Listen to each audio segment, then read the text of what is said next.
पूरी मेहनत करके काम किया। पहला धन्यवाद वास्ते थोनों बेनती की गई है।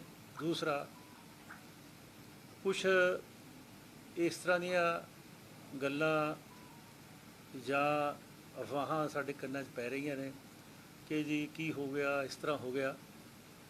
मैं एक सारा प्रैस नूं क्लीयर करना चाहुंदा कि ये जिहड़ी चोण सी, ये चोण जो बंदी सिखां दी रिहाई दा मसला, जहदर अकाल तख्त की अपील ते सारे ख्यालों के लोग असीं इकट्ठे होकर बैठे सी, जिन्हां च कि ख्यालों के मतभेद होने के बावजूद एक एडा वड्डा मसला सी कौम दा जी, ते असीं एकजुट होकर बैठे। तो साडी कोशिश ही अकाली दल दी कि असीं किसी भी कीमत ते ना तां जदर अकाल तख्त दे जो हुक्म है उस नूं हेठां होण दईए, ते ना ही असीं एकता टुटण दी साडा पूरा यतन सी। वो यतन नूं निभाउण वास्ते जो जथेबंदियां ने अपील की, ना दिता, असी उस नां ते उन्हां दी अपील ते सहमत हो गए। सहमत होने के दो कारण, एक जदर अकाल तख्त की अपील, एक फिर वो जथेबंदियां वालों सारियां वालों अपील कि इस बीबी नूं खड़ा किया जाए। तीसरा पॉइंट यह है कि कई बारी जे तो तकड़ी निशान सी, तकड़ी निशान तां दिता गया, असी नहीं कहा सी तकड़ी निशान ते लड़िया जाए, असी कहा जो जथेबंदियां जो अकाल तख्त का आदेश है वो तां सी कि राजोआणे जी जो वो बीबा जी मिले तो राजोआणे ने कहा कि नहीं आज़ाद लड़ांगे तो मतलब कोई नहीं, पंथक इशू है, पंथक मुद्दा है, तो पंथक निशान से तकड़ी ते लड़ना चाहिए। ये उन्होंने अपील लिखती भी आई है और तुसी सुनियो, उस करके तकड़ी का निशान दिता गया। सो ये दो तीन पॉइंटा ते आके मैं थोड़ी क्लैरिटी करना चाहना, क्योंकि कुछ गल्लां अफवाहां साडे कन्नां च पे जी हुण तां जी पार्टी का हो गया हो गया। नहीं, पार्टियां छेठा उत्ते हुंदे रहिंदे ने। देखो तुसी सारे यंग जनरेशन हो, ਜਿਹੜੇ ਸਾਡੇ ਸਾਥੀ ਸੀ तकरीबन वो तो मैनू घट ही कदे नहीं ना, ये तो सारे नवे हो। बहुत लंबिया लंबिया लड़ाइयाँ पंथ ने लड़ियाँ, कदे एमरजेंसी वर्गे मोर्चे जिन्हें सानू कहते सी कदे जिते नहीं जा सकते, कदे जेल तो बाहर ही नहीं आ सकते, ये सानू गल्लां कहियां सी। और मैं MLA सी उस वेले भी, पार्टी के प्रधान पहला तुड़ साहब सी, फिर लौंगोवाल सी, तो सानू किसी नू आस नहीं सी कि एमरजेंसी टुट जू तो राज बदल जू। हालात बदले, फिर उस तो बाद फिर समा आया 10-15 साल, बड़ा खतरनाक समा आया, जिस समय दे विच कदे कोई पार्टी सारा जित के लगी, कदे कोई लै गई। असी 15 साल गोलियां वर्दियां दे विच जिहड़ा है अकाली दल रहा, लेकिन उस वे कदे बाईकाट करने पे, कदे गवर्नर रूल करने पे। उस तो बाद आके फिर पार्टी नूं लोकां ने उस तरह ही शक्ति दे के 3 वारी बाल साहब उस तो बाद मुख मंत्री बने। इस करके पार्टियां सेठा उत्ते हुंदा रहिंदा। कांग्रेस का हाल देख लो, आप पार्टी जिहड़ी कल 92 सीटां लेके आई सी, अज आखी कुछ जाण 92 सीटां लियाउणियां और संगरूर की सीट 2 वारी पार्लीमेंट जित लैनी, तीजी बार 9 के 9 MLA जित लेने, तो फिर हर की तो जाना जी, तो पिछली चोण सब तो घट वोटां सीगियां, उस तो बार जाना। इस करके जे जित्तां हारा एक जित हार नूं पार्टी के सिद्धांतां नाल मिलाया जाए, नहीं। अकाली दल एक बड़ी प्रिंसीपल वाली पार्टी है। जिस वेले पार्टी के साडे बजुर्गों ने अपने सीस दिते, अंग्रेज़ां नाल लड़े, जो अंग्रेज़ किते झुकदा नहीं सी, वो झुकाया तो प्रिंसीपल ते झुकाया, ना कि राज बदले झुकाया। ਜਿਹੜੇ ਵੇਲੇ ਅਸੀਂ ਲੋਕ भी आए हाँ, ਅਸੀਂ भी जिस ਵੇਲੇ पार्टी च आया, मैं 70 की जेल, दिल्ली 71 की जेल पहली बार कट्टी, छोटी उम्र सी 23 साल, सानू कोई पता नहीं सुनता कदे राज आ जाएगा। हालांकि माड़ा मोटा असीं पढ़े भी 4 जमातां, किसानी करते सी, कदे गल्लां नहीं सी, इक्को जज्बा सी कि नहीं पंथक सोच ते पहरा देना, ये पंजाब के हक्कां वास्ते है, पंजाबियों के हक्कां वास्ते है। इस करके जो अकाली दल पार्टी आपदे असूलों ते लड़दी है, असूलों ते लड़दी रहेगी। कई हुण साडे ते इक सवाल ये भी हुंदा कि जी बंदी सिखां की रिहाई तो जी लाइन ना, बंदी सिखां की रिहाई गुरु हरगोबिंद जी का देख लो कि जहाँ वो गवालीयर के किले चो 52 राजे लेके निकले, कले नहीं निकले कि नहीं, इन्हूं सब नूं छड्डो। गुरु तेग बहादुर का असीस ह्यूमन राइट्स करके होया। इस करके जो साडे सिद्धांत है पार्टी के गुरुओं तो लेके चलते हैं, असी माड़े हो सकते हैं, चंगे हो सकते हैं, साडे च कमजोरियां हो सकदियां, उनका मुकाबला असी नहीं कर सकते, लेकिन सिद्धांतां ते सानूं चलना, उस सिद्धांतां ते असी चलते हुए असी अपनी ड्यूटी निभा रहे हैं। तो गुरु कृपा करू, अखीर फतेह असूला नहीं होंदी, असी जितांगे, सारा कुछ करांगे। अज ये मेरी तुहानूं अपील है कि वो जो अफवाहां चलदियां हो रहा उन्होंने सब खत्म, तो पार्टी की चढ़ती कला वास्ते तो नाल पार्टी के सारे केडर नूं अपील है कि आओ आप एकजुट होकर एडे एडे औखे समय चों निकले तगड़े होकर पार्टी नूं फिर शक्ति किवें लियाउणा, ये असीं इकट्ठे होकर काम करांगे। ਅਸਤੀਫੇ ਦੀ ਗੱਲ ਚੱਲ ਰਹੀ ਹੈ ਸੁਖਬੀਰ ਸਿੰਘ ਬਾਦਲ ਦੀ, ਔਰ ਤੁਹਾਨੂੰ ਇੱਕ ਪ੍ਰਧਾਨ ਲਗਾਉਣ ਦੀ ਚਰਚਾ ਜਿਹੜੀ ਹੈ ਉਹ ਚੱਲਦੀ ਹੈ, ਉਸ ਦੇ ਤੇ ਤੁਹਾਡਾ ਕੀ ਕਹਿਣਾ? देखो जिहड़े पार्टी के प्रधान है वो कोई ਕਹਿ ਦੇਣਾ, ਇੱਕ ਇਸ ਤੋਂ ਹੋਰ ਕਹਿ ਦੇਣਾ, ਤੁਸੀਂ ਮੇਰੇ ਤੇ ਸਵਾਲ ਕਰ ਦੇਣਾ, ਮੈਥੋਂ ਕੋਈ ਉਹਦਾ ਜਵਾਬ ਐਸਾ ਨਿਕਲ ਆਉਣਾ ਜਿਵੇਂ ਪੁਲਿਸ ਵਾਲੇ ਸਵਾਲ ਕਰਦੇ ਨੇ ਬਿਜ਼ਨਸ, ਉਹਦਾ ਜਵਾਬ ਹੀ ਹਾਂ ਨਾ 'ਚ ਜਾਵੇ ਤੇ ਉਹਦਾ ਉਲਟਾ ਅਰਥ ਨਿਕਲਦਾ। ਕਈ ਵਾਰੀ ਦੇਖੋ ਪ੍ਰੈਸ, ਤੁਸੀਂ ਬੜੀ ਵੱਡੀ ਸ਼ਕਤੀ ਹੋ, ਕੁਐਸਚਨ ਹੀ ਐਸਾ ਕਰ ਦਿੰਦੇ ਹੋ ਕਿ ਕੋਈ ਵੱਡੇ ਤੋਂ ਵੱਡਾ ਬੰਦਾ ਉਲਝ ਜਾਂਦਾ ਹੈ। ਕੋਈ ਇਸ ਤਰ੍ਹਾਂ ਦਾ ਕਰਤਾ ਹੋਣਾ ਕਿਸੇ ਨੇ, ਕੋਈ ਮੇਰੇ ਖਿਆਲ ਨਾ ਅਸਤੀਫੇ ਵਾਲੀ ਗੱਲ ਕਿਸੇ ਨੇ ਆਖੀ ਹੈ। ਜਿੰਨੀ ਇਸ ਪਾਰਟੀ 'ਚ ਏਕਤਾ ਕਿਸੇ 'ਚ ਨਹੀਂ। ਨੰਬਰ 2, ਮੇਰੀ ਪ੍ਰਧਾਨਗੀ ਦਾ ਸਵਾਲ, ਪ੍ਰਧਾਨਗੀ ਕਿਤੇ ਐਂ ਬਣ ਜਾਂਦੀ ਹੈ ਵੀ ਆਪਾਂ ਕਿਹਾ 2 ਬੰਦਿਆਂ ਨੇ ਤੇ ਪ੍ਰਧਾਨਗੀ ਦੇ ਵਾਸਤੇ ਕੋਈ ਸਿਸਟਮ ਹੈ, ਚੋਣਾਂ ਨੇ, ਭਰਤੀ ਹੈ, ਕੇਡਰ ਹੈ, ਵਰਕਿੰਗ ਕਮੇਟੀ ਹੈ, ਹਾਊਸ ਹੈ 465 ਬੰਦਿਆਂ ਦਾ, ਫਿਰ ਜਾ ਕੇ ਹੁੰਦੀ ਹੈ। ਇਸ ਕਰਕੇ ਤੀਜੀ ਗੱਲ, ਕਦੇ ਮੈਂ ਜ਼ਿੰਦਗੀ 'ਚ ਪਾਰਟੀ 'ਚ ਕਦੇ ਸੋਚਿਆ ਹੀ ਨਹੀਂ ਕਿ ਮੈਂ ਪਾਰਟੀ ਦਾ ਡਿਸਪਲਿਨ ਭੰਗ ਕਰ ਸਕਦਾ, ਮੈਂ ਸੋਚ ਸਕਦਾ ਕਿ ਮੈਂ ਗਲਤੀ ਕਰਾਂਗਾ। ਕਦੇ ਮੈਂ ਸਾਰੇ ਕੇਡਰ ਨੂੰ ਅਪੀਲ ਕਰਦਾ, ਪ੍ਰੈਸ ਨੂੰ ਅਪੀਲ ਕਰਦਾ, ਗੁਰੂ ਕਿਰਪਾ ਕਰੇ, ਮੇਰੇ ਸਿਰ 'ਤੇ ਹੱਥ ਰੱਖੇ। ਮੈਂ ਅੱਜ ਤੱਕ ਗੁਰੂ ਨੇ ਅਸੂਲਾਂ ਤੋਂ ਡਿੱਗਣ ਤੱਕ ਕਦੇ ਵੀ ਮੈਂ ਪਾਰਟੀ ਦੀ ਚੜ੍ਹਦੀ ਕਲਾ ਵਾਸਤੇ, ਜੇ ਮੈਨੂੰ ਮਾਂਜਿਆ ਝਾੜੂ ਲਾਉਣ ਨੂੰ ਕਹਿਣਾ ਉਹ ਕਰ ਸਕਦਾ, ਲੇਕਿਨ ਪਾਰਟੀ ਦੀ ਗੱਲ ਕਦੇ ਹੇਠਾਂ ਆਉਣ ਵਾਸਤੇ ਮੈਂ ਕਦੇ ਜ਼ਿੰਦਗੀ ਸੋਚ ਨਹੀਂ ਸਕਦਾ। ਇਸ ਕਰਕੇ ਮੈਂ ਸਾਰਿਆਂ ਨੂੰ, ਮੇਰੇ ਦੋਸਤਾਂ ਨੂੰ, ਮੇਰੇ ਸੀਨੀਅਰ ਸਾਥੀਆਂ ਨੂੰ, ਸਭ ਨੂੰ ਅਪੀਲ ਕਰਦਾ ਕਿ ਨਹੀਂ, ਆਹ ਵਕਤ ਹੈ ਜਿਸ ਵਕਤ ਅਸੀਂ ਤਗੜੇ ਹੋ ਕੇ ਏਕਤਾ ਨਾਲ ਅਸੀਂ ਇਹ ਸਾਰੀ ਫਤਿਹ ਕਰਨੀ ਹੈ। ਔਰ ਮੈਨੂੰ ਯਕੀਨ ਹੈ ਕਿ ਅਸੀਂ ਐਡੇ ਕ੍ਰਾਈਸ 'ਚੋਂ ਨਿਕਲਿਆ। ਗੋਲੀ ਚੱਲਦੀ ਤਾਂ ਸਾਡੇ ਨਾਲ ਕੋਈ ਬੰਦਾ ਚੜ੍ਹਦਾ ਨਹੀਂ ਸੀ ਹੁੰਦਾ ਗੱਡੀ 'ਚ। 10-10 ਬੰਦਿਆਂ ਨੂੰ ਮੈਂ ਤੇ ਬਾਲ ਸਾਹਿਬ ਜਾ ਕੇ 20-20 ਬੰਦਿਆਂ ਨੂੰ ਉਹ ਬਾਬਾ ਡੇਰਾ ਬਾਬਾ ਨਾਨਕ ਜਾ ਕੇ ਰਾਤ ਦੇ 3-3 ਵਜੇ ਆਉਂਦੇ ਰਿਹਾ।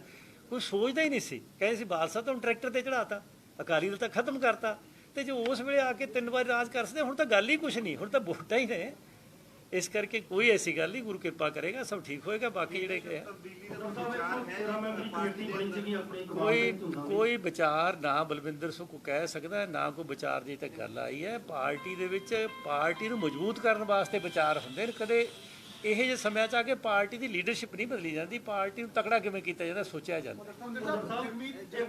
ਇਕਬਾਲ ਸਿੰਘ ਝੁੰਡਾ ਜੀ ਦੀ ਅਗਵਾਈ ਦੇ ਵਿੱਚ 13 ਮੈਂਬਰੀ ਤੁਹਾਡੀ ਕਮੇਟੀ ਬਣੀ ਸੀ, ਸਮੀਖਿਆ ਕਮੇਟੀ ਜਿਹੜੀ, ਉਹਨਾਂ ਨੇ ਰਿਪੋਰਟ ਵੀ ਸਬਮਿਟ ਤੁਹਾਨੂੰ ਕਰਤੀ ਹੋਈ ਆ। ਔਰ ਉਸ ਤੋਂ ਪਹਿਲਾਂ ਵੀ ਤੁਸੀਂ ਕਿਹਾ ਸੀ ਵੀ ਇਹ ਆਪਾਂ ਰਿਪੋਰਟ ਨੂੰ ਜਿਹੜਾ ਜਨਤਾ ਕਰਾਂਗੇ, ਉਹਦੇ ਬਾਰੇ ਫੈਸਲਾ ਲਵਾਂਗੇ। ਪਰ ਦੂਸਰਾ ਨਾਲ ਹੀ ਤੁਸੀਂ ਇੱਕ ਵਾਰੀ ਉਹ ਕਿਹਾ ਸੀਗਾ ਵੀ ਸੰਗਰੂਰ ਇਲੈਕਸ਼ਨ ਤੋਂ ਬਾਅਦ ਜਿਹੜਾ ਆਪਾਂ ਇਹਦੇ ਬਾਰੇ ਕਰਾਂਗੇ। ਰਿਪੋਰਟ ਸਾਹਮਣੇ ਹੋਈ ਨੂੰ ਵੀ ਕਾਫੀ ਸਮਾਂ ਹੋ ਗਿਆ, ਉਹਦੇ ਬਾਰੇ ਤੁਹਾਡਾ ਕੀ? ਉਹਦੇ 'ਚ ਇਹੋ ਹੀ ਆ ਜੋ ਤੁਸੀਂ ਕੁਐਸਚਨ ਕੀਤਾ, ਆਪੇ ਆਨਸਰ ਕੀਤਾ ਕਿ ਅਸੀਂ ਪਹਿਲਾਂ ਸੰਗਰੂਰ ਬਾਈ ਇਲੈਕਸ਼ਨ ਸੀ, ਹੁਣ ਇਲੈਕਸ਼ਨ ਹੋ ਗਈ। ਜਦੋਂ ਅਸੀਂ ਕੋਰ ਕਮੇਟੀ ਬੈਠਾਂਗੇ, ਹਮੇਸ਼ਾ ਪਾਰਟੀ ਦੇ ਜਿਹੜੇ ਮਸਲੇ ਸੀਕ੍ਰੇਟ ਹੁੰਦੇ ਨੇ, ਕਮੇਟੀਆਂ ਬਣਦੀਆਂ ਨੇ, ਜਦੋਂ ਪਾਰਟੀ ਬੈਠਦੀ ਹੈ ਉਹਦੇ 'ਚ ਕੀਤਾ ਜਾਂਦਾ। ਪਹਿਲੇ ਹੀ ਪ੍ਰੈਸ ਨੂੰ ਦੇ ਦੀ ਉਹਦੀ ਵੈਲਿਊ ਖਤਮ ਹੋ ਜਾਂਦੀ ਹੈ ਔਰ ਡਿਸਪਲਿਨ ਨਹੀਂ ਹੁੰਦਾ। ਇਸ ਕਰਕੇ ਅਸੀਂ ਜਿਸ ਦਿਨ ਪਾਰਟੀ ਬੈਠਾਂਗੇ ਉਸ ਦਿਨ ਉਸ ਰਿਪੋਰਟ ਖੋਲਾਂਗੇ, ਉਹਦੇ ਮੁਤਾਬਕ ਅਸੀਂ ਜੋ ਵੀ ਰਿਪੋਰਟ ਸੁਝਾਅ ਅਸੀਂ ਉਹਨੂੰ ਲਾਗੂ ਕਰਾਂਗੇ। ਪਿਛਲੇ ਸਮੇਂ 'ਚ ਗਲਤੀਆਂ ਕੀ ਹੋਈਆਂ ਕਿ ਤੁਹਾਨੂੰ ਦੱਸੀ ਹੋਣਗੀਆਂ, ਕੀ ਮੰਨਦੇ ਹੋ ਮੁੱਖ? ਜੇ ਆਪਾਂ 2-4 ਗਲਤੀਆਂ ਦੱਸੀਆਂ ਹੋਣ ਵੀ ਪਾਰਟੀ ਕੋਲੋਂ ਇਹ ਰਹੀਆਂ, ਤੇ ਉਹ ਕਿਹੜੀਆਂ ਸੀਗੀਆਂ? ਦੇਖੋ, ਮੈਂ ਤੋਂ ਜਿੱਥੋਂ ਤੱਕ ਕਹੋਗੇ ਉਹ ਤਾਂ ਕੁਛ ਵੀ ਅਸੀਂ ਕਿਸੇ ਚੀਜ਼ ਨੂੰ ਨੈਗੇਟਿਵ ਪੋਜ਼ੀਟਿਵ ਸੋਚ ਨਹੀਂ ਦਾ। ਜਿਵੇਂ ਦੋ ਕਿਸਮ ਦੇ ਲੋਕ ਹੈ। ਮੈਂ ਤੁਹਾਨੂੰ ਪਾਰਟੀ ਦੀ ਗਲਤੀਆਂ ਤੋਂ ਕੁਦਰਤ 'ਤੇ ਲਿਜਾਣਾ। ਹੋ ਸਕਦਾ ਤੁਸੀਂ ਪ੍ਰਮਾਤਮਾ ਨੂੰ ਮੰਨਦੇ ਹੋ ਸਕਦਾ ਮੈਂ ਨਾ ਮੰਨਦਾ ਹਾਂ, ਲੇਕਿਨ ਸਾਬਤ ਤੁਸੀਂ ਵੀ ਨਹੀਂ ਕਰ ਸਕਦੇ, ਸਾਬਤ ਮੈਂ ਵੀ ਨਹੀਂ ਕਰ ਸਕਦਾ। ਇਹ ਆਪੋ ਆਪਣੀ ਸੋਚ ਹੈ ਕਿ ਕਿਸੇ ਚੀਜ਼ ਨੂੰ ਕਿਸ ਐਂਗਲ ਤੋਂ ਦੇਖਦੇ ਹੋ। ਮੈਂ ਉਸ ਐਂਗਲ ਤੋਂ ਦੇਖਦਾ ਕਿ ਪਰਮਾਤਮਾ ਹੈ, ਉਹ ਸ਼ਕਤੀਸ਼ਾਲੀ ਹੈ, ਉਹਦੇ ਮੁਤਾਬਕ ਦੁਨੀਆ ਚੱਲਦੀ। ਤੁਸੀਂ ਕਹਿੰਦੇ ਨਹੀਂ। ਇਸ ਕਰਕੇ ਮੈਂ ਤੁਹਾਨੂੰ ਕਿਸੇ ਆਰਗੂਮੈਂਟ ਨਾਲ ਨਹੀਂ ਕਹਿ ਸਕਦਾ ਕਿ ਮੈਂ ਠੀਕ ਹਾਂ ਤੁਸੀਂ ਗਲਤ ਹੋ। ਸੋਚ ਹੈ ਮੇਰੀ ਤੇ ਤੁਹਾਡੀ ਸੋਚ ਥੋੜ੍ਹੀ ਹੈ। ਇਸ ਕਰਕੇ ਗਲਤੀਆਂ ਬਾਰੇ ਹੈ ਕੋਈ ਆਪਦੀ ਸੋਚ ਕਰੀ ਜਾਵੇ। ਦੇਖੋ, ਪਾਰਟੀਆਂ ਕੰਮ ਕਰਦੀਆਂ। ਪਹਿਲਾਂ ਵੀ ਪ੍ਰਕਾਸ਼ ਸਿੰਘ ਬਾਦਲ ਸਾਹਿਬ, ਉਸ ਤੋਂ ਪਹਿਲਾਂ ਲੌਂਗੋਵਾਲ ਸਾਹਿਬ, ਤੁੜ ਸਾਹਿਬ, ਸੰਤ ਬਾਬਾ ਫਤਿਹ ਸਿੰਘ ਵੇਲੇ ਮੈਂ ਪਾਰਟੀ 'ਚ ਆਇਆ, ਛੋਟਾ ਹੀ ਸੀ ਮੈਂ, 22-21 ਸਾਲ ਦਾ ਸੀ। ਤੇ ਉਸ ਵੇਲੇ ਤੋਂ ਲੈ ਕੇ ਪਾਰਟੀਆਂ 'ਚ ਕਈ ਵਾਰੀ ਕਿੰਤੂ ਪਰੰਤੂ ਹੁੰਦੇ ਰਹਿੰਦੇ ਨੇ, ਲੇਕਿਨ ਉਹਦੇ ਨਾਲ ਕੋਈ ਇੱਕ ਬੰਦੇ ਕਿੰਤੂ ਕਰਨ ਨਾਲ ਪਾਰਟੀਆਂ 'ਚ ਗਲਤੀਆਂ ਵਾਲੀ ਗੱਲ ਨਹੀਂ ਹੁੰਦੀ। ਪਾਰਟੀ ਹਮੇਸ਼ਾ ਲੜਦੀ ਹੈ। ਜਿਸ ਵੇਲੇ ਐਮਰਜੈਂਸੀ, ਮੈਂ ਤਾਂ ਤੁਹਾਨੂੰ ਉਹ ਗੱਲਾਂ ਦੱਸਦਾ ਜਿਹੜੀਆਂ ਹਿਸਟਰੀ ਦੀਆਂ ਨੇ। ਅੱਜ ਮੈਂ ਤੁਹਾਨੂੰ ਉਹ ਗੱਲ ਦੱਸਣ ਲੱਗਾ ਕਿ ਜਦੋਂ ਐਮਰਜੈਂਸੀ ਆਈ ਹੈ, ਸਾਨੂੰ ਤਾਂ ਸਾਰ ਜੀ ਤਸਤਰੀ 'ਚ ਪਾ ਕੇ ਸਭ ਕੁਝ ਦਿੰਦੇ ਸੀ। ਮੈਂ MLA ਸੀ, ਮੇਰੇ ਕੋਲ ਸੁਨੇਹੇ ਆਉਂਦੇ ਸੀ ਕਿ ਤੁਸੀਂ ਲੜੋ ਨਾ, ਜੋ ਕਹਿੰਦੇ ਹੋ ਸਾਰਾ ਕੁਝ ਅਸੀਂ ਦੇਣ ਨੂੰ ਤਿਆਰ ਹਾਂ। ਲੇਕਿਨ ਕਿ ਨਹੀਂ, ਅਸੀਂ ਬੈਠੇ 7 ਬੰਦੇ। ਅੱਜ ਉਹ 7 ਚੋਂ ਇਕੱਲੇ ਬਾਲ ਸਾਹਿਬ ਹੈ ਜਾਂ ਦੂਸਰਾ ਮੈਂ ਆ। ਮੈਂ ਛੋਟਾ ਸੀ MLA, ਇਸ ਕਰਕੇ ਵਿੱਚ ਬੈਠਾ ਸੀ। ਪ੍ਰਧਾਨ ਤੁੜ ਸਾਹਿਬ ਸੀ, ਜਗਦੇਵ ਸਿੰਘ ਤਲਵੰਡੀ, ਟੌਰਾ ਸਾਹਿਬ, ਬਾਦਲ ਸਾਹਿਬ, ਆਤਮਾ ਸੋਂ, ਬਲਵੰਤ ਸੋਂ, ਬਰਨਾਲਾ ਸਾਹਿਬ, ਜਸਵਿੰਦਰ ਬਰਾੜ, ਮੈਂ ਵਿੱਚ ਬੈਠਾ ਸੀ। ਇਹ ਤਾਂ ਡਿਸਕਸ਼ਨ ਹੋਈ ਕਿ ਕੀ ਕਰਨਾ ਚਾਹੀਦਾ, ਲੇਕਿਨ ਅਖੀਰ ਡਿਸਕਸ਼ਨ ਕਰਕੇ 4 ਘੰਟਿਆਂ ਤੋਂ ਬਾਅਦ ਆਇਆ ਕਿ ਨਹੀਂ, ਸਾਨੂੰ ਲੜਨਾ ਚਾਹੀਦਾ। ਇਹ ਦੇਸ਼ ਦੀ ਦੂਜੀ ਗੁਲਾਮੀ ਹੈ। ਅਗਰ ਅਸੀਂ ਇਸ ਦੇਸ਼ 'ਚੋਂ ਕਿਸੇ ਇਸ ਗੱਲ ਪਿੱਛੇ ਕਿ ਉਹਨਾਂ ਨੇ ਸਾਨੂੰ ਕਹਿ ਤਾਂ ਮੰਗਾਂ ਮੰਨ ਲਈਆਂ, ਤੇ ਇਹਦਾ ਮਤਲਬ ਕਿ ਅਸੀਂ ਗੁਲਾਮੀ ਵਾਲੇ ਪਾਸੇ ਖੜ੍ਹ ਜਾਈਏ। ਇਸ ਕਰਕੇ ਇਸ ਪਾਰਟੀ ਦਾ ਬੜਾ ਸੁਨਹਿਰੀ ਇਤਿਹਾਸ ਹੈ। ਜਿਸ ਵੇਲੇ ਵੀ ਇਹ ਸ਼ੁਰੂ ਹੋਈ ਹੈ, ਉਸ ਵੇਲੇ ਤੋਂ ਲੈ ਕੇ ਮੈਂ ਤੁਹਾਨੂੰ ਵੀ ਅਪੀਲ ਕਰੂੰਗਾ ਕਿ ਮੈਂ ਨਹੀਂ ਕਹਿੰਦਾ ਕਿ ਮੇਰੀ ਗੱਲ ਹੀ ਤੁਸੀਂ ਮੰਨਿਓ, ਲੇਕਿਨ ਕਦੇ ਤੁਸੀਂ ਹਿਸਟਰੀਆਂ ਪੜ੍ਹ ਕੇ ਤਾਂ ਦੇਖੋ ਜੀ, ਅੰਗਰੇਜ਼ ਦੀਆਂ ਤੇ ਤੇਜਾ ਸੁਤੰਤਰ ਵਰਗਾਂ ਦੀਆਂ ਲਿਖੀਆਂ ਨੇ, ਉਹਨਾਂ ਦੀਆਂ ਅਗਵਾਈਆਂ ਪਾ ਕੇ ਕਿਸ ਤਰ੍ਹਾਂ ਦੇ ਬਜ਼ੁਰਗ ਸਾਡੇ ਲੜੇ ਆ।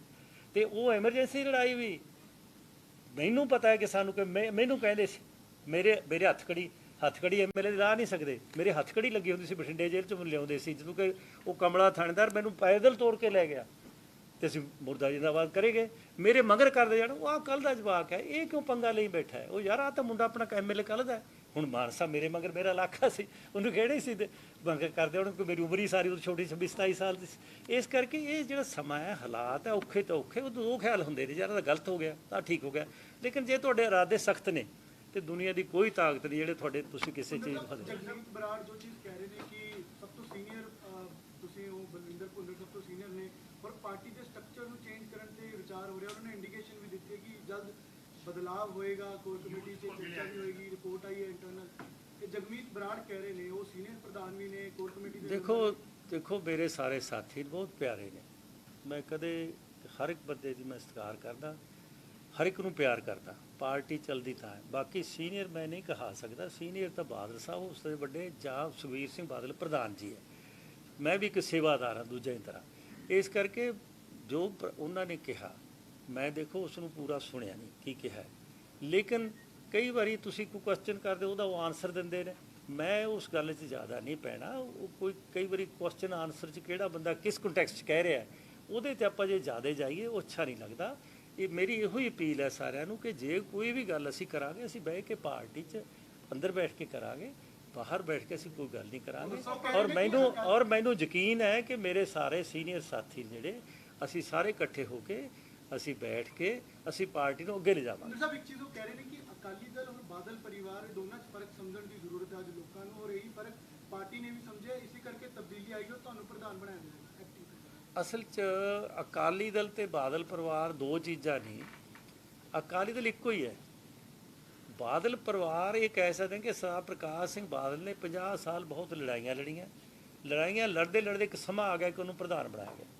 ਪ੍ਰਧਾਨ ਬਣਾਉਣ ਵੇਲੇ ਉਸ ਵੇਲੇ ਜਿਵੇਂ ਅੱਜ ਵੀ ਗਰੁੱਪ ਅੱਡ ਚੱਲ ਪੈਂਦੇ, ਕੋਈ ਅੰਮ੍ਰਿਤਸਰ ਕੋਈ ਫਲਾਣਾ 1920, ਉਸ ਵੇਲੇ ਜਦੋਂ ਪ੍ਰਧਾਨ ਅੱਡ ਬਣੇ ਤਾਂ ਇਸ ਕਿਉਂਕਿ ਬਾਦਲ ਸਾਹਿਬ ਪ੍ਰਧਾਨ ਸੀ, ਟੌਹਰਾ ਸਾਹਿਬ ਨਾਲ ਸੀ। ਜਦੋਂ ਪ੍ਰਧਾਨ ਬਣਾਏ ਅਨੰਦਪੁਰ ਸਾਹਿਬ ਸਾਡੀ ਮੀਟਿੰਗ ਹੋਈ, ਟੌਹਰਾ ਸਾਹਿਬ ਨਾਲ ਬੈਠੇ ਸੀ, ਉਹਨੇ ਆਪ ਪ੍ਰਪੋਜ਼ ਕੀਤਾ ਇਹ ਨਾਂ, ਤਾਂ ਉਸ ਦਲ ਨੂੰ ਬਾਦਲ ਸਾਹਿਬ ਨੂੰ ਜੋੜਨਾ। ਬਾਦਲ ਸਾਹਿਬ ਨੇ ਇੱਕ ਦਿਨ ਆਪ ਅਪੀਲ ਕੀਤੀ ਪ੍ਰੈਸ ਨੂੰ, ਅਸੀਂ ਨਾਲ ਬੈਠੇ ਸਾਂ, ਕਿ ਵੀ ਮੇਰੇ ਹੱਥ ਬੰਨ੍ਹ ਕੇ ਬੇਨਤੀ ਹੈ ਕਿ ਬਾਦਲ ਨਾਂ ਲਿਖਿਆ ਕਰੋ, ਸ਼੍ਰੋਮਣੀ ਅਕਾਲੀ ਦਲ ਹੈ ਇਹ, ਤੁਸੀਂ ਬਾਦਲ ਨਾਂ। ਲੇਕਿਨ ਪ੍ਰੈਸ ਲਿਖ ਦਿੰਦਾ ਹੈ ਜਾਂ ਕੋਈ ਬੰਦਾ ਅੱਡ ਡਿਫਰੈਂਸ਼ੀਏਟ ਕਰਦਾ ਕਹਿ ਦਿੰਦਾ ਹੈ, ਉਹ ਉਸ ਦਾ ਕਾਰਨ ਹੈ। ਹੋਰ ਕੋਈ ਬਾਦਲ ਸਾਹਿਬ ਬਾਦਲ ਕੋਈ ਪਰਿਵਾਰ ਨਹੀਂ, ਉਹ ਇੱਕ ਅਕਾਲੀ ਦਲ ਦੇ ਹੀ ਪ੍ਰਧਾਨ ਸੀ। ਅਕਾਲੀ ਦਲ ਦੇ ਅੱਜ ਸੁਖਬੀਰ ਸਿੰਘ ਬਾਦਲ ਜੀ ਪ੍ਰਧਾਨ ਹੈ। ਇਸ ਕਰਕੇ ਮੈਂ ਪ੍ਰੈਸ ਨੂੰ ਵੀ ਸਭ ਨੂੰ ਬੇਨਤੀ ਕਰਾਂਗਾ ਕਿ ਦੋ ਚੀਜ਼ਾਂ ਨਹੀਂ ਅਲੱਗ-ਅਲੱਗ। ਅਕਾਲੀ ਦਲ ਇੱਕੋ ਹੀ ਹੈ, ਉਹਦਾ ਪ੍ਰਧਾਨ ਹੈ, ਜਿਵੇਂ ਪਹਿਲਾਂ ਬਦਲ ਗਏ ਅਗਲਾ ਪ੍ਰਧਾਨ ਵੀ ਕੋਈ ਆ ਸਕਦਾ ਹੈ, ਅੱਗੇ ਨੂੰ ਵੀ ਆਉਂਦੇ ਰਹਿਣਗੇ। ਇਸ ਕਰਕੇ ਇਹਦਾ ਕੋਈ ਇਹ ਨਹੀਂ ਤਲਕ ਕਿ ਜੇ ਬਾਦਲ ਪਰਿਵਾਰ ਹੈ ਫਲਾਣਾ, ਇਹ ਚੀਜ਼ ਨਾਲ ਨਹੀਂ। ਇੰਟਰੋਸਪੈਕਸ਼ਨ ਕੀ ਕਰ ਰਹੇ ਹੋ, ਆਪਣੀ ਹਾਰ ਦੀ ਇੰਟਰੋਸਪੈਕਸ਼ਨ ਕੀ ਕਰ ਰਹੇ ਹੋ? ਕਿਉਂਕਿ 2017 ਦੀ ਤੁਸੀਂ ਚੋਣ ਸੁਖਬੀਰ ਸਿੰਘ ਬਾਦਲ ਦੀ ਪ੍ਰਧਾਨਗੀ ਦੀ ਅਗਵਾਈ ਦੇ ਵਿੱਚ ਹਾਰੇ, 22 ਦੀ ਹਾਰੇ, ਹੁਣ ਜ਼ਿਮਨੀ ਚੋਣ ਦੀ ਹਾਰੇ ਹੋ ਤੁਸੀਂ। ਉਹਦੇ 'ਚ ਇਹ ਹੁੰਦਾ ਹੈ ਕਿ ਜਿਹੜੀ ਜਿੱਤ ਹਾਰ ਹੈ ਉਹ ਸਾਰੀ ਪਾਰਟੀ ਤੋਂ ਲੜਦੀ ਹੈ, ਪਾਰਟੀ ਦੀ ਹੁੰਦੀ ਹੈ, ਨਾ ਕਿ ਇੱਕ ਬੰਦੇ ਦੀ ਹੁੰਦੀ ਹੈ। ਉਹਦੇ 'ਤੇ ਬਹਿ ਕੇ ਇੰਟਰੋਸਪੈਕਸ਼ਨ ਤਾਂ ਇਹ ਹੈ ਕਿ ਜਿੱਥੇ ਸਾਨੂੰ ਕੋਈ ਕਮੀ ਲੱਗੂ ਅਸੀਂ ਅੰਦਰ ਬੈਠਾਂਗੇ, ਬੈਠ ਕੇ ਉਸ ਨੂੰ ਦੂਰ ਕਰਨ ਦਾ ਯਤਨ ਕਰਾਂਗੇ। ਲੇਕਿਨ ਉਹ ਅਸੀਂ ਇੱਕ ਬੰਦੇ 'ਤੇ ਪਾਈਏ। ਤੁਸੀਂ ਮੈਨੂੰ ਇਹ ਦੱਸੋ, ਮੈਂ ਤੁਹਾਨੂੰ ਪਿਆਰ ਨਾਲ ਬੇਨਤੀ ਕਰਦਾ ਕਿ ਕਿੱਡੀ ਵੱਡੀ ਤਕੜੀ ਪਾਰਟੀ ਕਹਾਉਂਦੀ ਸੀ ਹਿੰਦੁਸਤਾਨ ਜਾਣਾ ਚਾਹੁੰਦੀ ਹੈ 92 ਤੇ ਕੀ ਹੋਇਆ ਕਿ ਕੱਲ ਦੇ ਦੇ ਫਿਰ ਕੀ ਵੱਲ ਅਸਤੀਫਾ।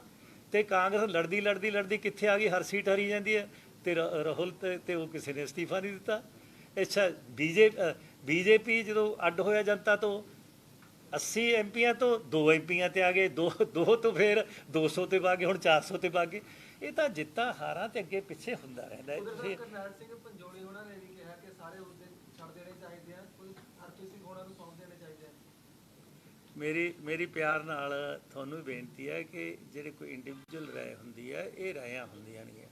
ਤੇ ਮੈਂ ਤੁਹਾਨੂੰ ਵੀ ਬੇਨਤੀ ਕਰਾਂ ਕਿ ਇੰਡੀਵਿਜੂਅਲ ਤੇ ਮੈਂ ਕਮੈਂਟ ਨਹੀਂ ਦੇਵਾਂਗਾ, ਤੇ ਮੈਂ ਪਾਰਟੀ ਨੂੰ ਵੀ ਸਾਰੀ ਨੂੰ ਇੱਕ ਉਹਨਾਂ ਦਾ ਸੇਵਾਦਾਰ ਭਰਾ ਨਾਲ ਦੇ ਨਾਤੇ ਕਹਿਣਾ ਚਾਹੁੰਦਾ ਕਿ ਪਾਰਟੀਆਂ ਜਿਵੇਂ ਜੰਗ ਲੱਗਦੀ ਹੈ, ਜੰਗ ਦੇ ਵਿੱਚ ਕਦੇ ਜਰਨੈਲ ਵਿਚਾਲੇ ਨਹੀਂ ਬਦਲੇ ਜਾਂਦੇ, ਬਦਲੇ ਉਹ ਜੰਗ ਹਰ ਗਏ ਉਸੇ ਵੇਲੇ। ਜੰਗਾਂ ਵੇਲੇ ਤਾਂ ਜਰਨੈਲ ਨੂੰ ਮਜ਼ਬੂਤ ਕਿਵੇਂ ਕਰਨਾ, ਰਾਖੀ ਕਿਵੇਂ ਕਰਨੀ। ਨਾਲ ਪੂਰੀ ਜਿਹੜੀ ਸੇਨਾ ਬਦਲਣ ਦੀ ਗੱਲ ਚੱਲ ਰਹੀ ਹੈ। सेना नहीं मैं कह रहा वो सेना जो बदल जाएगी पार्टी तो बैठूगी क्या मेरे कल्ले दे आके ना बलविंदर दे बदले ना होर ਮੈਂ ਇੱਕ ਤੁਹਾਨੂੰ ਬੇਨਤੀ ਕਰਾਂ ਇੱਕ ਮਿੰਟ ਇਹ ਇਸ਼ੂ ਨਾ ਇੱਕ ਮਿੰਟ ਮੈਂ ਜਸਟ ਮਿੰਟ ਓਕੇ ਓਕੇ ਨਾਲ ਮੇਰਾ ਲਿੰਕ ਕਰਦਾ ਓਕੇ ਤੁਸੀਂ ਬਾਰ-ਬਾਰ ਕਹਿ ਰਹੇ ਹੋ ਜਿਵੇਂ ਰੈਫਰੈਂਸ ਦਾ ਕਾਂਗਰਸ ਦਾ ਹੁਣ ਸਾਰਾ ਉਹਨਾਂ ਨੇ ਸਮੀਖਿਆ ਕਮੇਟੀਆਂ ਜਾਂ ਇਸ ਤਰ੍ਹਾਂ ਕੋਈ ਉਸ ਤਰ੍ਹਾਂ ਦੀ ਨਹੀਂ ਹੈ ਜੋ ਬਣਾਈਆਂ ਹੋਣਗੀਆਂ ਤੇ ਉੱਤੇ ਅਮਲ ਵੀ ਕੀਤਾ ਤੁਹਾਡੀ ਸਮੀਖਿਆ ਕਮੇਟੀ ਨੇ ਰਿਪੋਰਟ ਸਬਮਿਟ ਕਰਤੀ ਹੋਈ ਹੈ ਉਹਦੇ ਵਿੱਚ ਤੁਸੀਂ ਉਸ ਕਮੇਟੀ ਦੀ ਰਿਪੋਰਟ ਜਿਹੜੀ ਹੈ ਡਿਸਟ੍ਰਿਕਟ ਵਾਈਜ਼ ਉਹਨੇ ਸਾਰੇ ਨੇ ਕੀਤੀ ਹੈ ਉਹ ਜਿਹੜੀ ਆਮ ਵਰਕਰਾਂ ਦੀ ਥੱਲੇ ਰਾਏ ਆ ਉਸ ਰਿਪੋਰਟ ਦੇ ਵਿੱਚ ਹੈ ਕੀ ਤੁਸੀਂ ਉਹਨੂੰ ਮਤਲਬ ਉਹਨੂੰ ਮੰਨੋਗੇ ਉਹਨੂੰ नहीं देखो जो हैगा वो रिपोर्ट मेरे को आ गई क्योंकि मैं उस कमेटी का चेयरमैन सी वो रिपोर्ट ਨੂੰ ਅਸੀਂ ਪਾਰਟੀ 'ਚ ਖੋਲਾਂਗੇ ਖੋਲ ਕੇ ਵਿਚਾਰਾਂਗੇ ਜ਼ਰੂਰ ਅਸੀਂ ਕਿਉਂ ਨਹੀਂ ਪਾਰਟੀ ਦੀ ਰਾਏ ਮੰਨਣੀ ਪਾਰਟੀ ਦੀ ਰਾਏ ਮੰਨਾਂਗੇ ਕਦੋਂ ਵਿਚਾਰੀ ਜਾਏਗੀ ਸਰ ਆ ਛੇਤੀ ਜਿਹੜੀ ਵਰਕਿੰਗ ਕਮੇਟੀ ਹੋਈ ਉਸੇ 'ਚ ਪਹਿਲਾਂ ਜਿਹੜੀ ਅਸੀਂ ਕੋਰ ਕਮੇਟੀ ਸੱਦਾਂਗੇ ਇੱਕ ਐਸਵਾਈਐਲ ਗਾਣਾ ਸਿੱਧੂ ਮੂਸੇਵਾਲਾ ਦਾ YouTube ਤੋਂ ਭਾਰਤ ਤੋਂ ਹਟਾ ਦਿੱਤਾ ਗਿਆ ਉਹਨੂੰ ਤੁਸੀਂ ਕਿਵੇਂ ਦੇਖਦੇ ਹੋ ਉੱਥੇ ਮੈਂ ਜ਼ਰੂਰ ਅਪੀਲ ਕਰਦਾ ਕਿ ਦੇਖੋ ਇਹ ਜਿਹੜੀ ਹੈਗੀ ਬੋਲਣ ਦੀ ਆਜ਼ਾਦੀ ਕਿਤੇ ਵੀ ਮੂਸੇ ਵਾਲੇ ਨੇ ਇਹ ਗੱਲ ਨਹੀਂ ਕਹੀ ਜਿਹੜੀ ਕੋਈ ਦੇਸ਼ ਦੇ ਉਲਟ ਹੋਵੇ ਸਿਰਫ ਉਹਨੇ ਇਹ ਗੱਲ ਕਹੀ ਹੈ ਕਿ ਪੰਜਾਬ ਦੇ ਪਾਣੀਆਂ ਤੇ ਦਰਿਆਵਾਂ ਤੇ ਪੰਜਾਬ ਦਾ ਹੱਕ ਹੈ ਸਾਡਾ ਰਾਈਟ ਹੈ ਤੇ ਦੂਸਰੀ ਬੰਦੀ ਸਿੱਖਾਂ ਦੀ ਰਿਹਾਈ ਦੀ ਜੋ ਹਿਊਮਨ ਰਾਈਟਸ ਕਮਿਸ਼ਨ ਉਹਦੇ ਤੇ ਕਹੀ ਹੈ ਉਹ ਵੀ ਮੈਂ ਤੁਹਾਨੂੰ ਐਕਸਪਲੇਨ ਕਰਦਾ ਤੁਸੀਂ ਕੱਲ ਨੂੰ ਕਹੋਗੇ ਤੁਸੀਂ ਕਿਵੇਂ ਜੇ ਰਾਜੀਵ ਗਾਂਧੀ ਦਾ ਕਾਤਲ ਜਿਹੜਾ ਪ੍ਰਧਾਨ ਮੰਤਰੀ ਸੀ ਸੁਪਰੀਮ ਕੋਰਟ ਤੋਂ ਛੱਡ ਕੇ ਤੇ ਤਾਮਿਲਨਾਡੂ ਵਾਲੇ ਜਸ਼ਨ ਮਨਾ ਸਕਦੇ ਆ ਅਸੀਂ ਮੰਗ ਨਹੀਂ ਕਰ ਸਕਦੇ ਹਿਊਮਨ ਰਾਈਟਸ ਇਸ ਕਰਕੇ ਮੈਂ ਤਾਂ ਹੈਰਾਨ ਆ ਕਿ ਦੇਸ਼ ਦੇ ਲੋਕ ਕੀ ਸੋਚਦੇ ਆ ਕਿੱਧਰ ਨੂੰ ਗੱਲ ਲੈ ਜਾਂਦੇ ਆ ਔਰ ਤੁਹਾਨੂੰ ਵੀ ਅਪੀਲ ਕਰਦਾ ਕਿ ਦੇਖੋ ਇਹਨਾਂ ਲੋਕਾਂ ਨੇ ਜਿਹੜਾ ਕੀਤਾ ਕੋਈ 30 ਸਾਲ ਕੋਈ 28 ਸਾਲ ਕੋਈ ਦਵਿੰਦਰ ਭੁੱਲਰ ਤਾਂ ਸਾਰਾ ਕੁਝ ਕਲੀਅਰ ਹੈ ਕੱਲੀ ਸਾਈਨ ਮੰਗਦੇ ਆ ਕੱਲੇ ਸਾਈਨ ਹੈ ਕੇਜਰੀਵਾਲ ਦੇ ਫਿਰ ਉਹ ਜਿਹੜਾ ਕਰਨਾਟਕ 'ਚ ਹੈ 32 ਸਾਲ ਇਕੱਠੀ ਬੈਠਾ ਕੱਲੇ ਕਰਨਾਟਕ ਦੇ ਮੁੱਖ ਮੰਤਰੀ ਦੀ ਸਾਈਨ ਹੈ ਬਾਕੀ 550 ਸਾਲੇ ਤੇ ਪ੍ਰਧਾਨ ਮੰਤਰੀ ਨੇ ਕਿਹਾ ਕਿ ਬੰਦੀ ਸਿੱਖਾਂ ਨੇ ਇੰਨੀਆਂ ਨੇ ਕੱਟ ਲੀਆਂ ਹੁਣ ਅਸੀਂ ਐਲਾਨ ਕਰਦੇ ਗੁਰੂ ਨਾਨਕ ਦੇਵ ਜੀ ਦੇ ਇਸ ਦਿਨ ਤੇ ਕਿ 550 ਸਾਲੇ ਤੇ ਅਸੀਂ ਰਿਹਾ ਕਰਾਂਗੇ ਫਿਰ ਅਸੀਂ ਉਹਨਾਂ ਇਸ਼ੂਆਂ ਤੇ ਉਸ ਪ੍ਰਿੰਸੀਪਲ ਤੇ ਅਸੀਂ ਮੰਗ ਕਰਦੇ ਹਾਂ ਇਸ ਕਰਕੇ ਇਹਨਾਂ ਗੱਲਾਂ ਤੇ ਮਤਭੇਦ ਕਰਨਾ ਮੂਸੇ ਵਾਲੀ ਦੀ ਗੱਲ ਨੂੰ ਕਹਿਣਾ ਕਿ ਇਹਨੂੰ ਬੰਦ ਕਰ ਦਿਓ ਗੱਲਾਂ ਬੰਦ ਕਰਨ ਨਾਲ ਤਾਂ ਬੰਦ ਨਹੀਂ ਹੁੰਦੀਆਂ ਇਸ਼ੂ ਹੈ ਇਸ਼ੂ ਸਾਲਵ ਕਰਨਾ ਇਸ਼ੂ ਸਾਲਵ ਕਰਨ ਕੱਲਾ ਪੰਜਾਬ ਦਾ ਥੋੜ੍ਹਾ ਸਾਰੇ ਹਿੰਦੁਸਤਾਨ ਦੇ ਰੁਝਾਏ ਪਏ ਨੇ ਮੈਂ ਇਸ ਕਮੇਟੀ ਦਾ ਮੈਂਬਰ ਹਾਂ ਪਾਰਲੀਮੈਂਟ 'ਚ ਸਾਰੇ ਹਿੰਦੁਸਤਾਨ ਦੇ ਦਰਿਆਵਾਂ ਦੇ ਮਸਲੇ 40-40 ਸਾਲ ਦੇ ਚੱਲਦੇ ਨੇ ਕਿਸੇ ਦਾ ਹੱਲ ਨਹੀਂ ਹੁੰਦਾ ਇੱਥੇ ਆ ਕੇ ਧੱਕਾ ਹੁੰਦਾ ਬਾਕੀ ਤਾਂ ਬੋਲਦੇ ਨਹੀਂ ਮੈਂ ਤਾਂ ਜਾਣਦਾ ਅਸੀਂ ਤਾਂ ਕਰਨਾਟਕਾ ਨਾਲ ਸਾਰੇ ਜਿੰਨਾ ਨਦੀਆਂ 'ਤੇ ਜਾ ਕੇ ਉੱਥੇ ਜਾ ਕੇ ਮੁਆਇਨਾ ਕਰਦੇ ਦੇਖਦੇ ਮੈਂ ਇਸ ਕਮੇਟੀ ਦਾ ਮੈਂਬਰ ਹਾਂ ਰਿਸੋਰਸ ਕਮੇਟੀ ਦਾ ਵਾਟਰ ਰਿਸੋਰਸ ਦਾ ਇਸ ਕਰਕੇ ਧੱਕਾ ਇਕੱਲਾ ਪੰਜਾਬ ਨਾਲ ਹੋ ਰਿਹਾ ਇਸੇ ਕਰਕੇ ਅਸੀਂ ਬਾਰ-ਬਾਰ ਮੰਗ ਉੱਠਦੀ ਹੈ ਬਾਰ-ਬਾਰ ਲੜਾਈਆਂ ਲੜਦੇ ਆ ਔਰ ਤੁਹਾਨੂੰ ਕਿਸੇ ਨੂੰ ਇਹ ਯਾਦ ਨਹੀਂ ਹੋਣਾ ਕਿ ਇਹਦੀ ਜਿਹੜੀ ਲੜਾਈ ਸ਼ੁਰੂ ਹੋਈ ਸੀ ਉਸ ਦਿਨ ਦਰਬਾਰਾ ਸਾਹਿਬ ਮੁੱਖ ਮੰਤਰੀ ਸੀ ਇੰਦਰਾ ਗਾਂਧੀ ਟੱਕ ਲਾਉਣ ਆਈ ਸੀ ਔਰ ਮੈਂਬਰ ਪਾਰਲੀਮੈਂਟ ਸੀ ਸਾਰਵਿੰਦਰ ਸਿੰਘ ਇਹ ਸਾਰੇ ਸਟੇਜ 'ਤੇ ਸੀ ਅਸੀਂ ਮੁਜ਼ਾਹਰਾ ਕਰ ਰਹੇ ਸੀ 25-30 ਹਜ਼ਾਰ ਲੈ ਕੇ ਬੰਦੇ ਉਸ ਥਾਂ 'ਤੇ ਉਹ ਜਗ੍ਹਾ ਜਿੱਥੇ ਟੱਕ ਲਾਇਆ ਸੀ ਤੇ ਬਾਦਲ ਸਾਹਿਬ 1000 ਬੰਦਾ ਲੈ ਕੇ ਅਰੈਸਟ ਦੇਣ ਗਏ ਸੀ ਉਹ ਅਰੈਸਟ ਵਾਸਤੇ ਅਰੈਸਟ ਹੋਏ ਸੀਗੇ ਤੇ ਉੱਥੋਂ ਉਸ ਤਾਂ ਲੜਾਈ ਉਸ ਵੇਲੇ ਦੀ ਜੇ ਅਸੀਂ ਉਸ ਵੇਲੇ ਨਾ ਰੋਕਦੇ ਨਿਕਲ ਗਈ ਸੀ ਤੇ ਅੱਜ ਤੁਸੀਂ ਅੱਜ ਦੇਖੋ ਪੰਜਾਬ ਦਾ ਕੀ ਹਾਲ ਹੈ ਪਾਣੀ ਦਾ ਧਰਤੀ ਦਾ ਕੀ ਹਾਲ ਹੈ ਸੁੰਦਰ ਸਾਹਿਬ ਬੀਜੇਪੀ ਜ਼ਿਆਦਾ ਵੋਟਾਂ ਲੈ ਗਈ ਅਕਾਲੀ ਦਲ ਤੋਂ ਸੰਗਰੂਰ ਬਾਈ ਇਲੈਕਸ਼ਨ ਦੇ ਵਿੱਚ ਤੇ ਕੀ ਕਿੱਦਾਂ ਦੇਖਦੇ ਹੋ ਕੋਈ ਖਾਸ ਗੱਲ ਨਹੀਂ ਤਾਂ ਹੁੰਦੀਆਂ ਨੇ ਕੋਈ ਜ਼ਿਆਦਾ ਵਾਲੀ ਗੱਲ ਹੈ ਨਹੀਂ ਤੁਸੀਂ ਇਹ ਦੱਸੋ ਕਿ ਸਾਰੀ ਦੁਨੀਆ ਇਕੱਠੀ ਹੋਈ ਤੇ ਫਿਰ ਗੱਲ ਤਾਂ ਉੱਥੇ ਜੀ ਹੈ ਕੀ 10,000 ਵੱਧ ਕੇ ਘੱਟ ਕੋਈ ਇਸ ਨੂੰ ਦੇਖੋ ਮੇਰਾ ਤਾਂ ਇੱਕੋ ਹੀ ਹੈਗਾ ਕਿ ਮੈਂ ਤਾਂ ਤੁਹਾਨੂੰ ਇੱਕ ਗੱਲ ਕਹਿਣਾ ਕਿ ਮੈਂ ਪਰਮਾਤਮਾ ਤੋਂ ਡਰ ਕੇ ਕਹਿਣਾ ਚਾਹੁੰਦਾ ਕਿ ਜੇ ਤੁਹਾਡੇ ਇਰਾਦੇ ਪੂਰੇ ਕਾਇਮ ਨੇ ਤੇ ਤੁਸੀਂ ਏਕਤਾ ਦੇ ਨਾਲ ਅੱਗੇ ਵਧੋ ਦੁਨੀਆ ਦੀ ਕੋਈ ਤਾਕਤ ਤੁਹਾਨੂੰ ਪਿੱਛੇ ਨਹੀਂ ਹਟਾ ਸਕਦੀ ਜਿੱਤ ਤੁਹਾਡੀ ਹੁੰਦੀ ਬੰਦੀ ਸਿੰਘਾਂ ਦੀ ਰਿਹਾਈ ਲਈ ਅਗਲਾ ਕਦਮ ਕੀ ਰਹੂਗਾ ਚੋਣ ਤਾਂ ਹਾਰ ਗਏ ਅਗਲਾ ਕਦਮ ਜੋ ਸਾਰੇ ਬਹਿ ਕੇ ਕਰਾਂਗੇ ਅਸੀਂ ਉਸ ਤੇ ਅੱਗੇ ਸੋਚਾਂਗੇ ਸਾਰੇ ਇਕੱਲਾ ਮੈਂ ਤਾਂ ਇਕੱਲਾ ਐਲਾਨ ਨਹੀਂ ਕਰ ਸਕਦਾ ਸਾਰੀਆਂ ਜਥੇਬੰਦੀਆਂ ਇਕੱਠੇ ਬੈਠਾਂਗੇ ਇਸ ਕਰਾਂਗੇ ਜੋ ਅਗਲਾ ਕਦਮ ਜਥੇਬੰਦੀਆਂ ਚੱਕਣਗੇ ਕਿਉਂਕਿ ਉਸ ਦਾ ਜਿਹੜਾ ਉਸ ਦੀ ਅਗਵਾਈ ਕਰ ਰਿਹਾ ਉਹ ਧਾਮੀ ਸਾਹਿਬ ਕਰ ਰਿਹਾ ਉਹ ਸਾਰਾ ਹੋਏਗਾ ਕਹਿੰਦੇ ਕਿ ਬਾਦਲ ਸਾਹਿਬ ਦੇ ਪਰਿਵਾਰ ਦੀ ਕੁਰਬਾਨੀ ਇੰਨੀ ਹੈ ਕਿ ਬਾਦਲ ਸਾਹਿਬ ਹੀ ਹੁਣ ਪ੍ਰਧਾਨ ਰਹਿਣਗੇ ਪਾਰਟੀ ਦੇ ਇਹ ਮੰਗ ਲਈ ਨਹੀਂ ਮੈਂ ਤਾਂ ਇਹ ਲਫ਼ਜ਼ ਤਾਂ ਨਹੀਂ ਕਿਹਾ ਮੈਂ ਇਹ ਤਾਂ ਨਾ ਤਾਂ ਮੈਂ ਬਣਾਇਆ ਨਾ ਤਾਂ ਦੇਖੋ ਮੇਰੀ ਬੇਨਤੀ ਹੈ ਪਿਆਰ ਨਾਲ ਤੁਸੀਂ ਮੇਰੇ ਮੂੰਹ 'ਚ ਹੋਰ ਗੱਲਾਂ ਨਾ ਪਾਓ ਮੈਂ ਸਮਝ ਰਿਹਾ ਨਾ ਪਰ ਮੈਂ ਚਾਹੁੰਦਾ ਤੁਹਾਨੂੰ ਪੋਜ਼ੀਟਿਵ ਵੇ 'ਤੇ ਲਿਜਾਣਾ ਕਿ ਗੱਲ ਇਹ ਹੈ ਕਿ ਪ੍ਰਧਾਨ ਜੀ ਮੈਂ ਨਹੀਂ ਬਣਾਏ ਤੇ ਨਾ ਪ੍ਰਧਾਨ ਜੀ ਕਦੇ ਕੋਈ ਵੀ ਹੁੰਦਾ ਜਿਹਨੂੰ ਆਪਾਂ ਪੱਕਾ ਕਹਿ ਸਕਦੇ ਇਸ ਕਰਕੇ ਪ੍ਰਧਾਨ ਬਕਾਇਦਾ ਕੇਡਰ ਨੇ ਬਣਾਇਆ ਬਕਾਇਦਾ ਚੋਣ ਹੋਈ ਹੈ ਭਰਤੀ ਹੋਈ ਹੈ ਉਹਦੇ ਤਹਿਤ ਬਣੇ ਨੇ ਪ੍ਰਿੰਸੀਪਲ ਦੇ ਤਹਿਤ ਬਣੇ ਤੇ ਜਿੱਤਾਂ ਹਾਰਾਂ ਤਾਂ ਹਰ ਪ੍ਰਧਾਨਾਂ ਦੇ ਸਮੇਂ ਹੁੰਦੀਆਂ ਤੇ ਜਿੱਤੀਆਂ ਨੇ ਸਾਰੀਆਂ ਪਾਰਟੀਆਂ ਨੇ ਅੱਜ ਹੁਣ ਕੇਜਰੀਵਾਲ ਫਿਰ ਦੇਵੇ ਅਸਤੀਫਾ ਦੱਸੋ ਹੈ ਜੀ ਹਟਾਉਣ ਦਾ ਕੀ ਪ੍ਰੋਸੀਜਰ ਇਸਤੀਫਾ ਜਾਂ ਨਹੀਂ ਆਪਾਂ ਆਉਟ ਨਹੀਂ ਆ ਨਹੀਂ, ਉਹ ਤਾਂ ਜੀ ਚੋਣ ਹੁੰਦੀ ਹੈ। ਜਦੋਂ ਅਸੀਂ ਭਰਤੀ ਕਰਦੇ ਹਾਂ, ਭਰਤੀ ਕੋਈ ਚੋਣ ਹੁੰਦੀ ਹੈ, ਚੋਣ ਦੇ ਵਿੱਚ ਫਿਰ ਡੈਲੀਗੇਟ ਹੁੰਦੇ, ਉਹ ਤਰੀਕਾ ਹੁੰਦਾ। ਇੱਕ ਮਿੰਟ, ਅੱਜ ਤੱਕ ਅਕਾਲੀ ਦਲ ਦੇ 100 ਸਾਲ ਤੋਂ ਵੱਧ ਇਤਿਹਾਸ ਦੇ ਵਿੱਚ ਕੋਈ ਪ੍ਰਧਾਨ ਅਪਾਇੰਟ ਨਹੀਂ ਕੀਤਾ ਗਿਆ, ਨਾ ਹੀ ਕੋਈ ਪ੍ਰਧਾਨ ਡਿਸਮਿਸ ਕੀਤਾ ਗਿਆ। ਪ੍ਰਧਾਨ ਦਾ ਇੱਕ ਪ੍ਰੋਸੀਜਰ ਹੈ, ਉਹ ਪ੍ਰੋਸੀਜਰ ਰਾਹੀਂ ਚੁਣੇ ਜਾਂਦੇ ਆ। ਨਾ ਉਹ ਇੱਥੇ ਕਈ ਬੰਦੇ ਕਹਿੰਦੇ ਆ ਕਿ ਜੀ ਬਾਦਲ ਸਾਹਿਬ ਦੀ ਜੇਬ ਚੋਂ, SGPC ਦੇ ਬਾਦਲ ਸਾਹਿਬ ਕਿਹਦੀ ਜੇਬ ਚੋਂ ਨਿਕਲਦੇ ਆ? ਲੋਕਾਂ ਦੀ ਜੇਬ ਚੋਂ, ਲੋਕਾਂ ਦੇ ਦਿਲਾਂ ਚੋਂ। ਲੋਕੀ ਉਹਨਾਂ ਨੂੰ ਆਥੋਰਾਈਜ਼ ਕਰਦੇ, ਜਿਵੇਂ ਸਰਦਾਰ ਬਲਜਿੰਦਰ ਸਿੰਘ ਹਮਦਰਦ ਜਿਹੜੇ ਨੇ ਟਰਸਟ, ਉਹਨਾਂ ਨੂੰ ਆਥੋਰਾਈਜ਼ ਕਰਦਾ ਕਿ ਤੁਹਾਨੂੰ ਸਪੈਸ਼ਲ ਕੋਰਸਪੋਂਡੈਂਟ ਲਾ ਦੇ, ਬਿਊਰੋ ਚੀਫ ਲਾ ਦੇ। ਇਹਦਾ ਮਤਲਬ ਇਹ ਨਹੀਂ ਹੈ ਕਿ ਤੁਸੀਂ ਹਮਦਰਦ ਸਾਹਿਬ ਦੀ ਜੇਬ ਚੋਂ ਨਿਕਲੇ ਹੋ। ਸੋ ਇਹ ਕਈ ਵਾਰੀ ਨਾ ਜਾਣਬੁੱਝ ਕੇ ਵਿਰੋਧੀ ਇੱਦਾਂ ਦੀਆਂ ਗੱਲਾਂ ਫੈਲਾਉਂਦੇ ਨੇ। ਡੈਮੋਕ੍ਰੈਟਿਕ ਪਾਰਟੀ ਹੈ, ਡੈਮੋਕ੍ਰੈਟਿਕਲੀ ਇਲੈਕਟਡ। ਭੁੰਦੜ ਸਾਹਿਬ ਬਾਰ-ਬਾਰ ਜਿਹੜੇ ਗੱਲ ਐਮਫਸਾਈਜ਼ ਕਰ ਰਹੇ ਨੇ, ਭੁੰਦੜ ਸਾਹਿਬ ਵੀ, ਜੋ ਭੁੰਦੜ ਸਾਹਿਬ ਨੇ ਪਾਰਟੀ ਦੇ ਬਣਾਏ ਹੋਏ ਨੇ, ਤਾਂ ਉਹ ਸਾਰੇ ਪਾਰਟੀ ਦੀ ਜੇਬ ਚੋਂ ਨਿਕਲਦਾ ਸਾਰਾ ਕੁਛ, ਹੋਰ ਕਿਤੋਂ ਨਹੀਂ ਨਿਕਲਦਾ ਹੁੰਦਾ। ਔਰ ਦੂਸਰੀ ਗੱਲ ਜਿਹੜੀ ਤੁਸੀਂ ਬਾਰ-ਬਾਰ ਕਰ ਰਹੇ ਹੋ ਕਿ ਬਾਦਲ ਦਲ ਤੇ ਇਹ ਉਹ, ਮਾਨ ਦਲ ਨੂੰ ਤੁਸੀਂ ਮਾਨ ਦਲ ਨਹੀਂ ਕਹਿੰਦੇ ਆ ਨਾ। ਇਸ ਤਰ੍ਹਾਂ ਕਈ ਵਾਰੀ ਪ੍ਰਧਾਨਾਂ ਦੇ ਨਾਂ ਦੇ ਉੱਤੇ ਪਾਰਟੀ ਦਾ ਨਾਂ ਚੱਲ ਜਾਂਦਾ। ਲੇਕਿਨ ਬਾਦਲ ਸਾਹਿਬ ਨੇ ਭੁੰਦੜ ਸਾਹਿਬ ਦੀ ਹਾਜ਼ਰੀ 'ਚ ਮੇਰੇ ਆਪ ਨਾਲ ਬੈਠਾ ਸੀ, ਬਾਦਲ ਸਾਹਿਬ ਨੇ ਪ੍ਰੈਸ ਕਾਨਫਰੰਸ ਕਰਕੇ ਕਿਹਾ ਸੀ, ਮੇਰੀ ਹੱਥ ਜੋੜ ਕੇ ਬੇਨਤੀ ਹੈ, ਸ਼੍ਰੋਮਣੀ ਅਕਾਲੀ ਦਲ ਜਿਹੜੀ ਹੈ ਪੰਥ ਦੀ ਪਾਰਟੀ ਹੈ, ਪੰਜਾਬ ਦੀ 100 ਸਾਲਾ ਪਾਰਟੀ ਹੈ, ਪ੍ਰਧਾਨ ਬਦਲਦੇ ਰਹਿੰਦੇ ਆ। ਹਰ ਵਾਰੀ ਤੁਸੀਂ, ਜਦੋਂ ਲੌਂਗੋਵਾਲ ਸਾਹਿਬ ਪ੍ਰਧਾਨ ਸੀ, ਤੁਸੀਂ ਲੌਂਗੋਵਾਲ ਪਾਰਟੀ ਕਹਿਣ ਲੱਗ ਪਏ ਸੀਗੇ, ਲੌਂਗੋਵਾਲ ਦਲ ਕਹਿਣ ਲੱਗ ਪਏ ਸੀਗੇ, ਲੇਕਿਨ ਰਿਹਾ ਤਾਂ ਸ਼੍ਰੋਮਣੀ ਅਕਾਲੀ ਦਲ। ਸੋ ਇਹ ਜਿਹੜੀਆਂ ਗੱਲਾਂ ਨੇ ਨਾ, ਇਹ ਜਾਣਬੁੱਝ ਕੇ ਕਈ ਵਾਰੀ ਕਨਫਿਊਜ਼ ਕਰਨ ਨੂੰ ਫੈਲਾਈਆਂ ਜਾਂਦੀਆਂ, ਬਦਨਾਮ ਕਰਨ ਨੂੰ ਫੈਲਾਈਆਂ ਜਾਂਦੀਆਂ। ਬੇਸਿਕਲੀ ਯੂ ਆਲਸੋ ਨੋ, ਸਾਰੇ ਪੜ੍ਹੇ ਲਿਖੇ ਹੋ, ਕਿ ਸ਼੍ਰੋਮਣੀ ਅਕਾਲੀ ਦਲ ਕੌਣ ਹੈ, ਉਹਦੀ ਸਟਰਕਚਰ ਕੀ ਹੈ, ਉਹਦਾ ਸੰਵਿਧਾਨ ਕੀ ਹੈ, ਉਹਦੇ ਰਾਹੀਂ ਹੀ ਚੁਣਿਆ ਜਾ ਸਕਦਾ, ਉਹਦੇ ਰਾਹੀਂ ਹੀ ਲਾਇਆ ਜਾ ਸਕਦਾ, ਹੋਰ ਕੋਈ ਤਰੀਕਾ ਨਹੀਂ ਹੈ। ਔਰ ਕਈ ਮਸਲੇ ਜਿਹੜੇ ਪਾਰਟੀ ਦੇ ਨੇ, ਉਹ ਪਾਰਟੀ ਦੇ ਅੰਦਰ ਹੁੰਦੇ ਨੇ।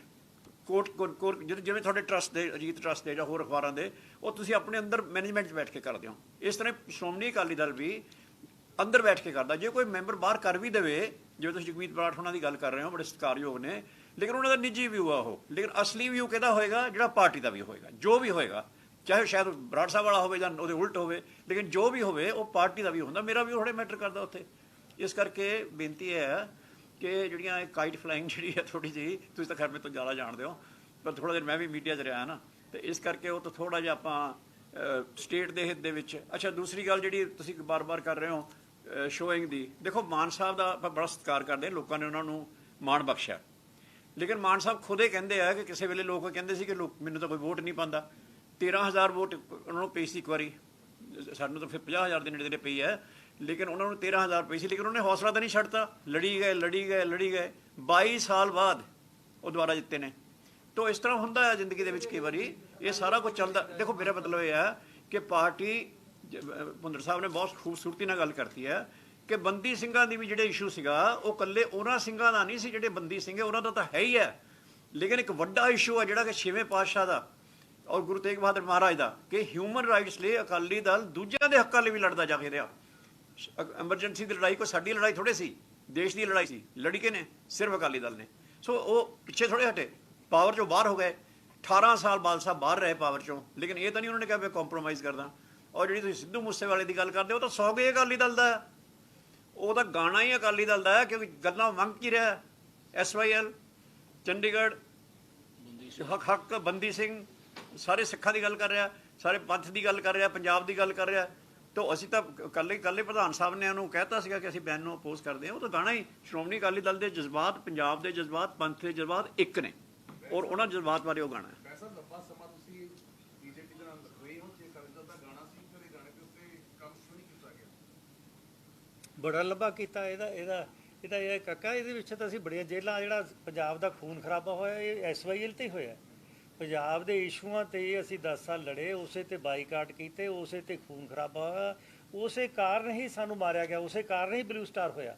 ਇਹਦੇ ਤਾਂ ਵਧਈ ਅਸੀਂ ਆ ਸਾਰਾ ਕੁਛ। ਇਹ ਤੋਂ ਵੱਧ ਕੌਣ ਲੜ ਸਕਦਾ ਅਕਾਲੀ ਦਲ ਤੋਂ ਵੱਧ? ਕਿੰਨਾ ਚਿਰ ਅਸੀਂ ਜੇਲ੍ਹਾਂ 'ਚ ਰਹੇ, ਬਾਰ-ਬਾਰ ਅਸੀਂ ਜੇਲ੍ਹਾਂ ਜਾਂਦੇ ਸੀ, ਬਾਰ-ਬਾਰ ਅਸੀਂ ਡਾਂਗਾਂ ਖਾਂਦੇ ਸੀ। ਨਹੀਂ, ਬੈਨ ਤਾਂ ਗਲਤ, ਮੈਂ BJP ਦਾ ਤਲਕ ਨਹੀਂ, ਤਲਕ ਸਰਕਾਰ ਦਾ। ਅਸੀਂ ਕਹਿੰਦੇ ਗਲਤ ਕੀਤਾ, 100% ਗਲਤ ਕੀਤਾ। ਬੋਲਣ ਦੀ ਆਜ਼ਾਦੀ, ਤੁਸੀਂ ਕਿਸੇ ਦਾ ਮੂੰਹ ਬੰਦ ਕਰਕੇ ਥੋੜ੍ਹਾ ਉਹਦੀ ਜਿਹੜੀ ਦਿਲ ਦੀ ਆਵਾਜ਼ ਬੰਦ ਕਰ ਦਿਓਗੇ। ਇਹ ਤਾਂ ਪੰਜਾਬ ਦੇ ਹੱਕਾਂ ਦੀ ਆਵਾਜ਼ ਹੈ, ਇਹਨੂੰ ਕੌਣ ਬੰਦ ਕਰ ਸਕਦਾ?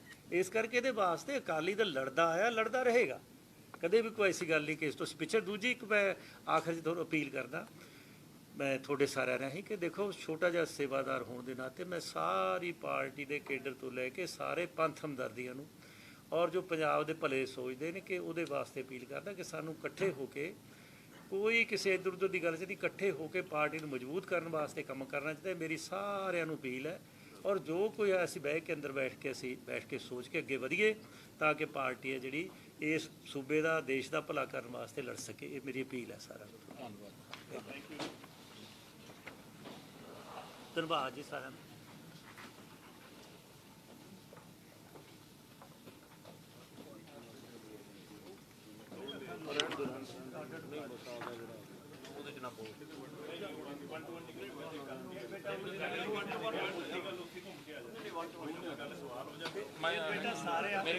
ਸਾਰੇ ਕਰਨਗੇ ਕਿਤੇ ਲਫ਼ਜ਼ ਹੋ ਕੇ ਜਿਹੜਾ ਹੁਣ ਸਾਂਝੇ ਤੌਰ ਤੇ ਕਿਹਾ ਗਿਆ ਸਾਰੀ ਗੱਲ ਹੋਈ ਹੈ। ਨਹੀਂ ਨਹੀਂ ਅੱਛਾ ਜੀ ਚੰਗਾ ਭਾਈ ਮਿਹਰਬਾਨੀ। ਜੀ ਬੰਦ ਸਾਹਿਬ